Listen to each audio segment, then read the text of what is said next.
হঠাৎ বৃদ্ধি হয়েছে দেশি পেঁয়াজের দাম, কিন্তু এই বৃদ্ধি হওয়ার কারণ একটাই, প্রিয় দর্শক, বাজারে চাহিদা এবং আমদানি কম। এ বিষয়ে আরো জানবো ব্যবসায়ীদের সাথে যুক্ত হয়ে। আসসালামু আলাইকুম। ওয়ালাইকুম আসসালাম।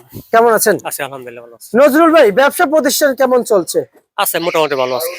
এই যে রমজান মাস চলতেছে, আপনি তো বলেছেন বাজার বৃদ্ধি হবে, জি কিন্তু বৃদ্ধি তো হয়ে গেছে। কৃষক শুনলাম, কৃষক নাকি খুবই হতাশার ভিতরে পড়ে গিয়েছেন এই পেঁয়াজ নিয়ে, যে লাস্ট পর্যন্ত ফালায় দিতেই হবে, আর বিক্রি করা যাবে না। আর এখন এই যে হঠাৎ একটু বৃদ্ধি হয়েছে, এতে কৃষককে খুশি হয়েছে? না, কৃষক এখনো খুশি না। কৃষক যে বাজার যদি 45-50টা হয় তাহলে কৃষক খুশি। তারপরেও মানে বাজার অনেক কমে গেছিল, তো বাজার একটু ভালো হইতেছে, কৃষক একটু মোটামুটি খুশি আছে। আপনারা জানেন, যে কোনো পণ্য হোক আর যে কোনো কিছু হোক না কেন, প্রথম থেকে মধ্য স্থান পর্যন্ত দাম ভালো বাজার থাকে। শেষের দিকে যখন শেষের দিকে আসবে, তখন এটা কোয়ালিটি এটা নিম্নমান হয়ে কিন্তু বাজারে আসবে, দাম কমে আসবে। এটা আপনারাও জানেন, যে কোনো পণ্যের ক্ষেত্রে শেষ বেলায় একটু একটু নর্মাল গুলো আসে, খারাপ গুলা সব একসাথে দিয়ে দেয়, মানুষ নিয়ে যায়। কিন্তু শেষ বেলা দেখতেছি সেম একই অবস্থায় কৃষক ভাইদের পেঁয়াজের যে মান একেবারে নর্মাল হয়ে গেছে। না, নর্মাল হয়ে গেছে, ঠিক আছে। কারণ মুড়ি কাটা পেঁয়াজ তো মূলত ডিসেম্বর, জানুয়ারি, ফেব্রুয়ারি এই 3 মাসে মুড়ি কাটা ভালো হয়ে থাকে। ফেব্রুয়ারির পর থেকে মানে একটা আবহাওয়া যখন গরম পড়ে জায়গা, তখন মুড়ি কাটা কালার নষ্ট হয়ে যায়, এটা স্বাভাবিক। কিন্তু মূলত হলো কি, আমদানির উপর নির্ভর করে সবকিছু। আর এখন মুড়ি কাটা যে বর্তমানে বাংলাদেশে যে মুড়ি কাটা আছে, আরো মিনিমাম 15 দিন মুড়ি কাটা থাকবে। আচ্ছা, মার্চের প্রথমে 2 সপ্তাহ পর্যন্ত মুড়ি কাটা থাকবে। কৃষকরা এত কষ্ট করে ফলন ফলাইতেছে, জি, কিন্তু এই ফলন ফেটে যাইতেছে কেন ভাই? না, কৃষক আসলে তো ফলন তো ঠিকই ফলাইতেছে, কৃষক তো লাভে আশা করে হইয়া উৎপাদন করতেছে, কিন্তু লাভ তো করতে পারে না। এই যে মধ্যে পেঁয়াজের বাজারটা এই 50-52 টাকা হয়েছিল, কৃষকের মুখে একটু হাসি ছিল। আবার মধ্যে কয়েকদিন বাজার কমে গেছিল, কিন্তু কমে গেছে। কমে যাওয়ার পিছনে প্রথম কারণের দায়ী হইলো কৃষকরা। আচ্ছা, প্রথম দায়ী হইলো কৃষকরা, কারণ কৃষকরা যখন বাজারটা একটু বাড়ছে, তখন সবগুলি মাল একসাথে উড়াইছে, ওড়ানোতে মালে পর্যাপ্ত আমদানি ছিল।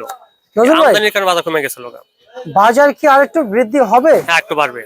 আচ্ছা, আর একটু বৃদ্ধি হবে। জি, আচ্ছা, আমরা শুনতে পাচ্ছি যে বর্তমান গভর্নমেন্ট এবং আমাদের দেশের সরকার, জনাব তারেক রহমান, উনি কিন্তু বলেছেন যে কৃষকের দিকে তাকাবেন, কিন্তু আমরা কিছুটা আশ্বাস পাইতেছি। কিন্তু আপনারা তো আমার চেয়েও আপনারা বেশি কৃষি পণ্যের সাথে জড়িত, আপনারা কেমন বুঝতেছেন? না, কৃষকের দিকে তাকাবে বলতে হলে কিভাবে তাকাবে? কৃষকের তাকাতে গেলে প্রথমত তাদের উৎপাদন খরচ কমাইতে হবে। জি, উৎপাদন খরচ কমাতে গেলে প্রথমত সার, কীটনাশক এগুলির দাম কমাইতে হবে। প্লাস লেবারের দাম কিভাবে সরকার কমাবে? দ্রব্যমূল্যের দাম যখন নিম্নমুখী থাকবে, তখন দেখা যাচ্ছে উৎপাদন খরচ আগে কমাইতে হবে, তখন নিম্নমুখী করলে কৃষক পয়সা থাকতে পারবে। কারণ আমার উৎপাদন খরচ বেশি, আমি কমাই বিক্রি করতে আমার লস হবে। সেই ক্ষেত্রে সরকার আগে পদক্ষেপ নিতে হবে, উৎপাদন খরচ কিভাবে কমানো যায়। আচ্ছা আচ্ছা আচ্ছা। নতুন ভাই, আমরা শুনতে পারলাম সার কীটনাশকের বাজারে প্রপারলি সিন্ডিকেট চলছে। জি, কোনোভাবে সিন্ডিকেট কেটে উঠতে পারছে না কৃষকরা। এই বিষয়গুলো নিয়ে আপনারা ব্যবসায়ীকে কি বলবেন? না, এর আগে তো কেয়ারটেকার গভর্নমেন্ট ছিল, তো তখন তো পুরা সিন্ডিকেট ছিল। নির্বাচন সরকার হচ্ছে, এখন অবশ্যই একটু সিন্ডিকেটটা ভাঙতে পারে। যদি না ভাঙতে, সরকারের ব্যর্থতা হবে। সেক্ষেত্রে সরকার এই মুহূর্তেই দেখা গেছে পদক্ষেপ নেওয়া দরকার। কৃষি উৎপাদন খরচটা কমানো যায় কিভাবে, কৃষকদের কিছু ভর্তুকি দিয়ে দ্রব্যমূল্যের দাম নিয়ন্ত্রণ করতে পারে। কারণ আমার উৎপাদন খরচ কমাইতে পারলে তখন মানে কম দামে বিক্রি করলে কৃষকের ক্ষতিগ্রস্ত হবে না।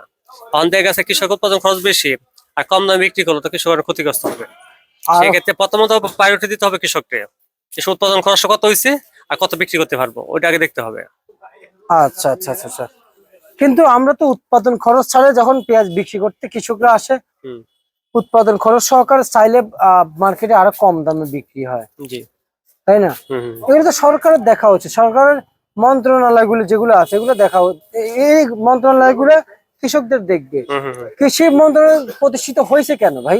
কৃষকদের জন্যই তো। এটা তো অবশ্যই কৃষি মন্ত্রী হোক আর প্রধানমন্ত্রী হোক, সবার তো সাধারণ জনগণের টাকা দিয়ে চলে, কৃষকের টাকা দিয়ে চলে। একটা মন্ত্রণালয়ের মাসে যে প্রতি লাখ লাখ টাকা খরচ হয় সাধারণ জনগণের টাকা।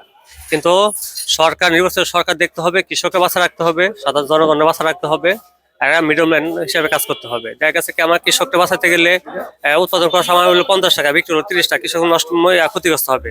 আবার দেখা যাচ্ছে সাধারণ ভোক্তাদের ক্ষতিগ্রস্ত হবে। সেক্ষেত্রে সরকার আগে পদক্ষেপ নিতে হবে, উৎপাদন খরচ কমাইয়া দ্রব্যমূল্যের দাম নিয়ন্ত্রণ করা। এখন দেখা যাচ্ছে আমি উৎপাদন খরচ বেশি রেখে দ্রব্যমূল্য নিয়ন্ত্রণ করলো, তাহলে কৃষক যারা আছে এরা তো অনেক ক্ষতিগ্রস্ত হয়ে যাবে। সেই ক্ষেত্রে প্রথম প্রায়োরিটি দিতে হবে কৃষক উৎপাদন খরচ কমানোর পরে হচ্ছে আপনার যে করতে হবে, দ্রব্যমূল্যের দাম নিয়ন্ত্রণ করতে হবে। আচ্ছা, আজকে পেঁয়াজ কত টাকা বিক্রি চলছে? আজকে পেঁয়াজের মান বেঁধে সর্বনিম্ন বেচা হইলো 28 টাকা, সর্বোচ্চ হচ্ছে 36 টাকা। আচ্ছা, এই যে অপর পাশে এগুলো কি আলু? আলু, হ্যাঁ আলু, আলু দেখা যাচ্ছে। জি। আলুর কি অবস্থা ভাই? আলু বাজার আজকে একটু বেশি। 30? আলুর বাজার আজকে একটু বেশি। গত কয়েকদিন ছিল 6 টাকা 7 টাকা, সর্বোচ্চ ছিল 8 টাকা। আজকে বাজার হলো 9 টাকা থেকে 10 টাকা, সর্বোচ্চ 10.5 টাকা। আচ্ছা আচ্ছা আচ্ছা আচ্ছা আচ্ছা। কিন্তু ভাই এই আলুর বাজার কি বৃদ্ধি হবে না? আলু বাজার একটু বৃদ্ধি হওয়ার সম্ভাবনা আছে সামনে। আচ্ছা, আলুর বাজার বাড়বে, হুম। পেঁয়াজের বাজার আর একটু বাড়বে। একটু বাড়বে। আচ্ছা, রসুনের বাজার কি অবস্থা? না, রসুনের বাজার তো আসলে বাংলাদেশের রসুনের বাজার দামটা অনেক কম, কিন্তু রসুনের বাজার আর একটু বাড়বে, রসুনের বাজার আর কমবে না। আচ্ছা আচ্ছা আচ্ছা আচ্ছা। বুঝতে পারছি। তার মানে রসুনের বাজার আর একটু যেমন বৃদ্ধি হবে। জি। আচ্ছা, আলুর বাজার বৃদ্ধি হবে। আলু বাজার বৃদ্ধি হবে। আচ্ছা, আলু বাজার আগামী সপ্তাহ থেকে আলু বাজার বৃদ্ধি হবে। বৃদ্ধি হবে। জি জি। হঠাৎ কেন এইবার তো প্রপার অ্যানালাইসিস দিচ্ছেন? না, এটা বাকিটা উপরওয়ালা জানে, আল্লাহ ভালো জানে। কিন্তু আমাদের অভিজ্ঞতা আলোকে যেটা বললাম, আলু বাজার সামনের সপ্তাহে ভালো যাবে, পেঁয়াজ বাজার ভালো যাবে।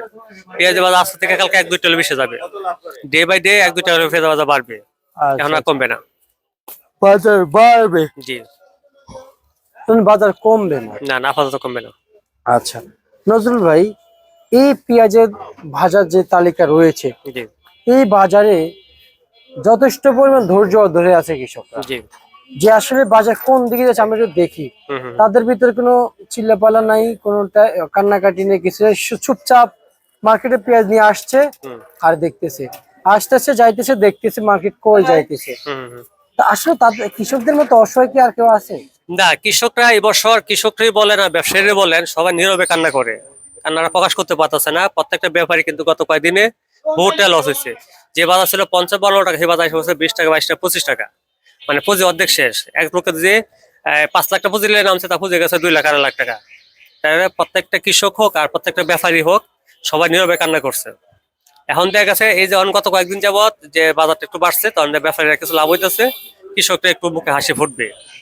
আচ্ছা, বাজারটা 40-42 টাকা, কৃষকের মুখে একটু হাসি ফুটবে, হাসি ফুটবে।